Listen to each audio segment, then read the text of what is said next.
I was wrong. I denied a legacy. A beat. Reeves stood, stepped closer, looked Marsh in the eye. You weren't wrong. You were following what you were taught. But now, learn this. Never judge a man by the date on his card. Reeves extended his hand.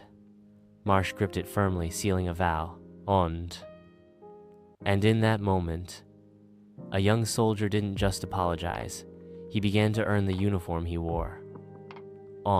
200 new recruits stood at rigid attention in the parade yard. The flag waved above. The military band fell silent. Thomas Reeves stepped onto the podium, no script, no notes. He looked straight into the crowd, voice steady and deep. Honor doesn't lie in medals or rank. It lies in what you choose to do when no one's watching. I'm not a hero. I just survived. And remember those who never got the chance to tell their story. The entire base held its breath. A lone bird landed near the flagpole. No one clapped, only quiet eyes watching him like a mountain that just spoke. Oh. And in just 72 words, Thomas Reeves didn't just share his truth. He spoke for the thousands who quietly walked away from war without ever asking for a thank you. A week after the ceremony, at Camp Grayson's front gate, military workers began mounting a new bronze plaque. It read, "The Reeves Gate, honoring silent bravery." Daniel Marsh officially submitted the naming request. Reeves initially refused. I don't need my name on a gate. I just came to visit my friends. But Eli Navarro stepped forward, placed his hand on the half-mounted plaque. You don't need it, but we do so. We never forget who opened the gate in our hearts. Reeves went silent.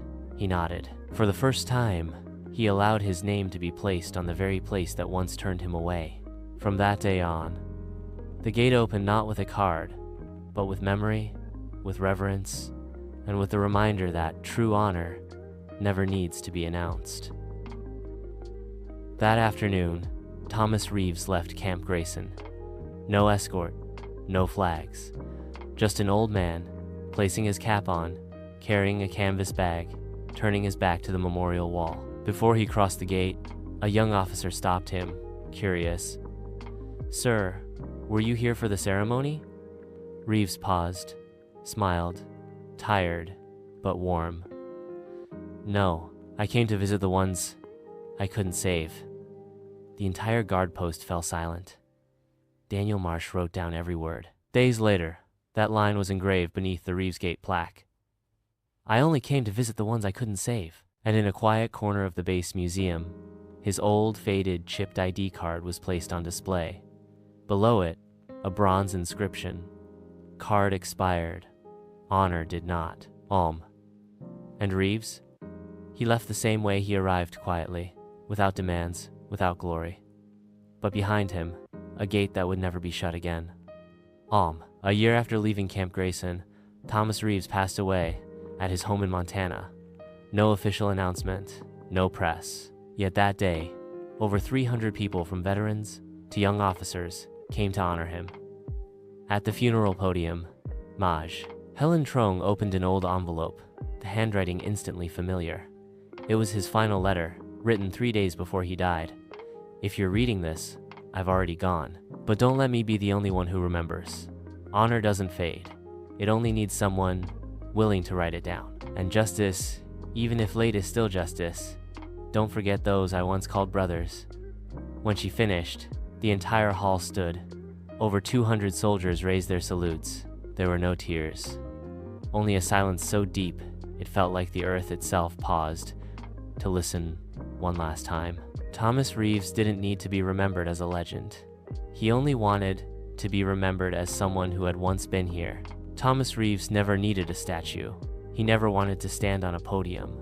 He only wanted one thing not to be forgotten, and, more importantly, for those he fought beside, not to be forgotten either.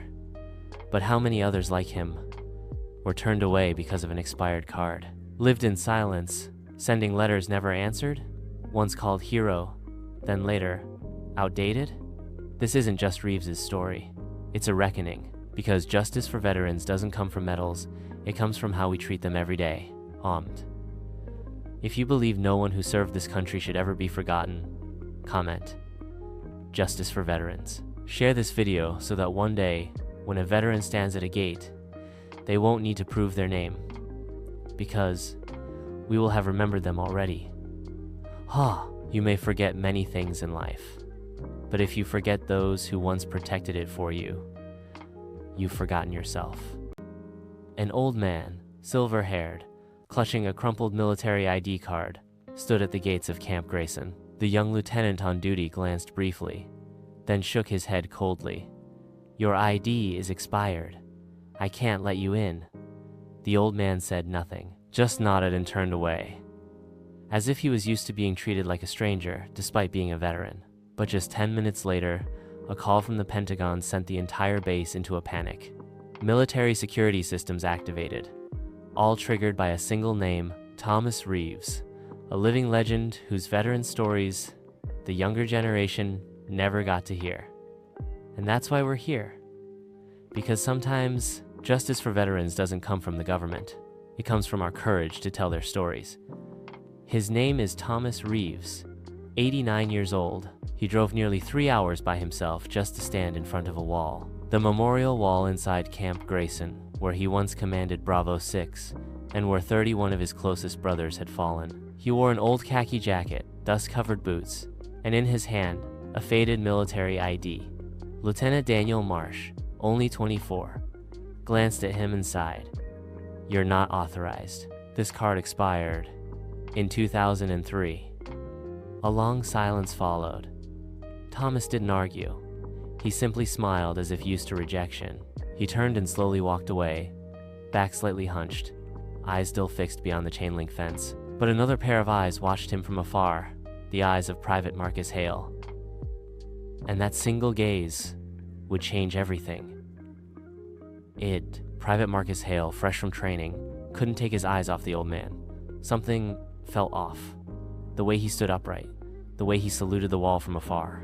Marcus booted up a terminal, typing the name he overheard during the brief dispute. Thomas Reeves. The results came up. Assess restricted. Red code.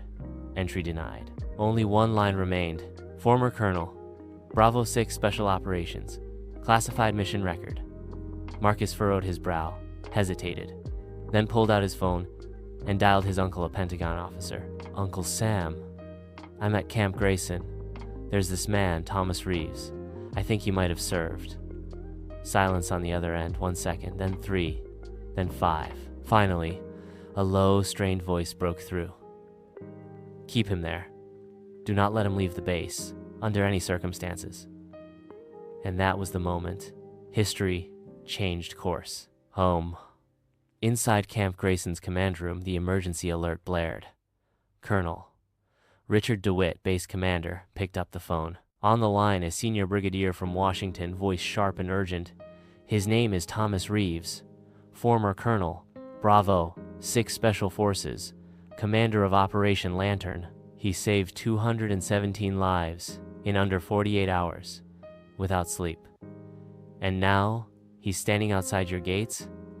DeWitt went pale. "We didn't recognize him. His ID is expired." "I don't care about the ID. Let him in, immediately. Full honors." A convoy was dispatched. Lieutenant Marsh, the same officer who had denied him earlier, was ordered. "Go to the gate, open it yourself, meet him, and apologize." Camp Grayson had been quiet for years, but one name turned it into a wartime alert. Thomas Reeves still stood there about 20 steps from the gate. In his hand, the ID card now crushed and worn in his palm. The sun was beginning to set. Orange light bathed the distant memorial wall. Just then, the gate opened. Lieutenant Daniel Marsh stepped out, pale and solemn. He removed his cap, lowered his head. "Sir, I was wrong. I take full responsibility." A beat of silence. Then Reeves placed a hand on Daniel's shoulder, gently. "It's not your fault. It's how we're taught to look at cards, not people." A Humvee pulled up. Marcus Hale stood at attention, opened the door. As Reeves entered the base, all soldiers in training in the distance stopped and stood at attention, saluting the legend who had returned. But what he came for wasn't the honors. It was the names that never came home. Thomas Reeves walked slowly along the stone path toward the memorial wall at the center of the base. On the cold black surface, 31 names were carved, deep men who once called him Captain. He didn't salute. He didn't cry. He simply placed a hand on one name, James Holloway. The last time you laughed was when I said, "Stick with me." Memories surged, the roar of helicopters, the blood-red flashlights in the Laotian jungle. A teammate collapsed before him. Blood soaked his sleeves. The withdrawal order rang out, but not in time for all. Reeves knelt before the wall. No one approached. Officers stood at a respectful distance. From afar, Marcus Hale watched and understood. Reeves wasn't here for recognition. He came to apologize. And in that moment, the entire base understood. Some wounds don't live on the skin. In the Camp Grayson war room, all senior officers were summoned. Lights dimmed, a screen lit up with classified records. Maj, Helen Truong, senior intelligence officer, stood before the board. Thomas Reeves, former colonel, Bravo, 6, participated in 14 covert operations. 6 times he went 72 hours without sleep to keep his team alive. Declined every medal offered. A young officer whispered, "We had no idea who he really was." Helen continued, "Reeves is the sole survivor of Operation Lantern. He pulled 17 men out of an artillery kill zone. No one knows why he never told his story." The room fell silent. Someone's eyes welled up.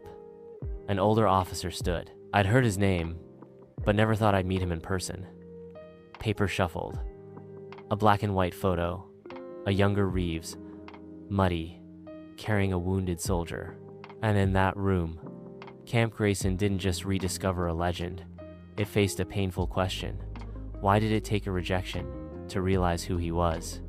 Still shaken from the Pentagon call, Marcus Hale entered the old records room behind logistics. There, he found an unmarked wooden box, dusty, aged. Inside were dozens of handwritten letters, yellowed pages, blue ink, neat cursive. Each one began with the same line, "I was the last commander beside them," and ended with, "They were not alone, and their families will never be forgotten." No sender, just signed. T.R. Helen Truong entered, sighed deeply. "I've been the one mailing those for him for over 30 years. Every year he'd bring a few, never asked, never followed up. I don't think he ever believed anyone would read them." Marcus choked up, hands trembling as he opened one. Inside was the name of his father's best friend who had died in Laos. And only now, the base began to understand. Thomas Reeves didn't just carry memory. He nurtured it letter by letter, year after year, in words no one had ever read. Ja, PVT. Eli Navarro, 19, froze when he heard the name Reeves. He rushed to his dorm, dug through his bag, pulled out an old photo his father left him. A blurred black and white shot of 2 soldiers laughing in the mud. Eli brought the photo to Reeves, who was now sitting beneath a tree by the memorial wall. He extended the photo, hand trembling. "Sir, this man is my father. Did you save him?" Reeves looked closely. His eyes paused on a familiar face, a smile smudged with dust. A moment, then he nodded. "Your father hurt his left leg. I carried him out of the shell zone. 1,972. Eli choked. "You're the reason I exist." In that moment, a young soldier met his family's past, in the form of a quiet old man. And Thomas Reeves realized what he did was never lost. It had simply been passed on. Lieutenant Daniel Marsh stood before the base commander's office, uniform crisp, hands clenched. He knocked once. Inside, Thomas Reeves was arranging freshly written letters. Marsh entered, standing at attention. "Mr. Reeves, I'm not here as an officer. I'm here as the one who shut the gate on you." Reeves looked up, calm eyes.